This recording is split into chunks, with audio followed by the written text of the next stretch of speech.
যুক্তরাষ্ট্রের টেক্সাস অঙ্গরাজ্যের ডালাসে অনুষ্ঠিতব্য অষ্টম Bengali film festival of Dallas 2025-এ নির্বাচিত হয়েছে বাংলাদেশের স্বল্প দৈর্ঘ্য চলচ্চিত্র আবর্ত দ্য সার্কেল। 24 মিনিট দৈর্ঘ্যের এই চলচ্চিত্রটি পরিচালনা করেছেন মাহমুদুল হাসান টিপু। এতে প্রধান চরিত্রে অভিনয় করেছেন জনপ্রিয় অভিনয়শিল্পী মোশাররফ করিম ও তার স্ত্রী রোবেনা রেজা জুই। চলচ্চিত্রটিতে আরও অভিনয় করেছেন সাত্তাম মাল আভা রানী, অগ্রগামী সাম্য ও নিজামুদ্দিন। চিত্রনাট্য লিখেছেন কাজী আসাদ। চিত্রগ্রহণে ছিলেন ড্যানিয়েল ড্যানি এবং শিল্প নির্দেশনায় ছিলেন Theophilus Scott.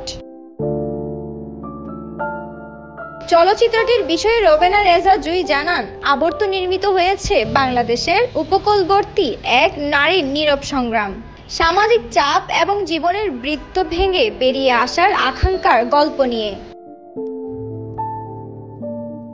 ডালাসের angelica film centre and ক্যাফেতে উৎসবের দ্বিতীয় দিন শুক্রবার রাত 8টা 30 মিনিটে চলচ্চিত্রটি প্রদর্শিত হবে।